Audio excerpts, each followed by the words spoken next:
নমস্কার বন্ধুরা, আজকে শুক্লা রান্নাঘরে অনেক অনেক সবাইকে স্বাগত। আজ একটা নতুন রেসিপি নিয়ে চলে এসেছি। আজকে রেসিপি হবে অনুষ্ঠান বাড়ির মতো মাছের মাথা দিয়ে ডাল। আমি কিভাবে বানাচ্ছি প্রথম থেকে শেষ পর্যন্ত পুরো ভিডিওটা দেখতে থাকুন, আশা করি ভালো লাগবে। আর আমি সবারই প্রথমে মাছের মাথাটাকে ধুয়ে পরিষ্কার করে নুন হলুদ মাখিয়ে নিয়েছি, আর এখানে ডালটা নিয়ে নিয়েছি। এবারে সবারই প্রথমে আমি ডালটাকে একটু হালকা করে ভেজে নেব। এইভাবে যদি ভেজে করা হয় ডালের সেন্টটা খুব সুন্দর ওঠে।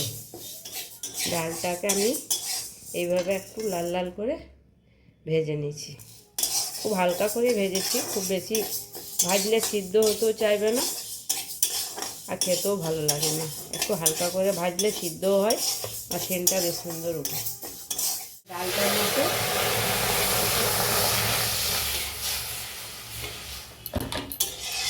ডালটার মধ্যে আমি জল দিয়ে দিলাম। এবার জলটাকে আমি ফেলে দেবো, তবে খুব বেশিবার দেবো না। ডালের যে সেন্টটা আছে সে সেন্টটা আর থাকবে না বেশিরভাগ দিলে।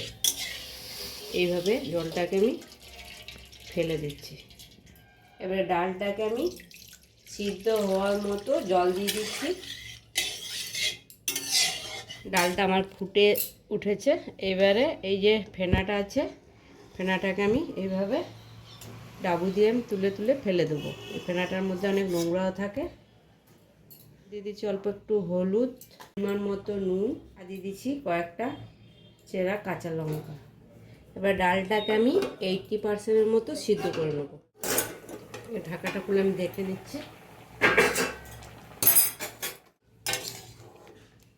এই আমার ডালটা সিদ্ধ হয়ে গেছে। এইভাবে সিদ্ধটা করতে হবে, যেহেতু আরেকবার ডালটা ফুটবে তাই খুব সিদ্ধটা হয়ে যাবে। এবার একটু ডাবুতে করে এইভাবে মেখে দিচ্ছি। এবার ডালটাকে আমি একটা জায়গার মধ্যে ঢেলে নিচ্ছি। কড়াইটাকে ধুয়ে পরিষ্কার করে আমি চাপিয়ে দিলাম। কড়াইটা গরম হয়ে গেছে, কড়াইটার মধ্যে তেলও দিয়ে দিলাম। এবারে মাছের মাথাগুলোকে আমি ভেজে নেবো। এবারে মাছের মাথাগুলোকে দিয়ে দিচ্ছি।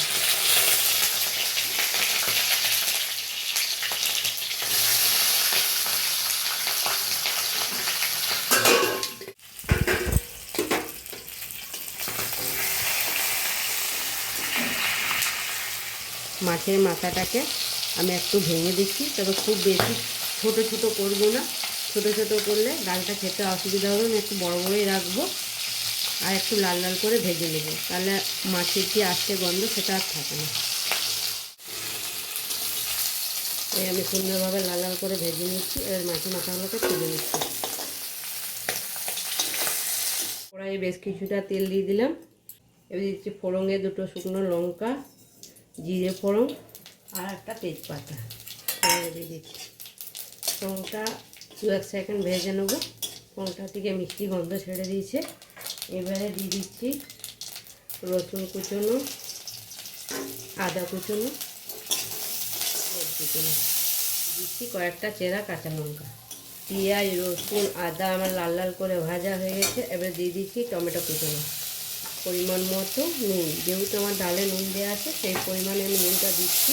হলুদ গুঁড়ো দিয়ে দিচ্ছি, অল্প একটু ধনে গুঁড়ো, অল্প একটু জিরে গুঁড়ো, একটু কাশ্মীরি লঙ্কা। টমেটোটা যতক্ষণ না নরম হচ্ছে আমি ভেজে নেব।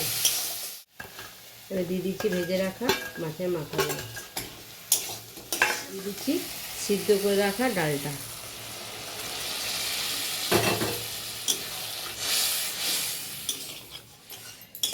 এই ডালটা 2 থেকে 4 মিনিট আমি ফুটিয়ে নিলাম। এই ডালটা আমার খুব সুন্দরভাবে সিদ্ধ হয়ে গেছে, জলটাও কমে গেছে। আর এইভাবে ডালটা থাকলে ভাতের সাথে খেতে খুব ভালো লাগবে। খুব পাতলাও ভালো লাগবে না, বা খুব মোটাটাও ভালো লাগবে না। সবাই শেষে দিয়ে দিচ্ছি একটু ঘি, গরম মশলা, শেষে দিয়ে দিচ্ছি ধনে পাতা। মাছের মাথা দিয়ে অনুষ্ঠান বাড়ির মতো ডালের রেসিপিটা আপনাদের কেমন লাগলো অবশ্যই জানাবেন। যদি ভালো লাগে লাইক শেয়ার সাবস্ক্রাইব করবেন, পাশে থেকে সাপোর্ট করবেন। ধন্যবাদ। আর এইভাবে বানিয়ে খাবেন, ভাতের সাথে আর কিচ্ছু লাগবে না, এই ডাল দিয়েই শুধু ভাত খাওয়া হয়ে যাবে। আমার আজকে রেসিপি হয়ে গেল।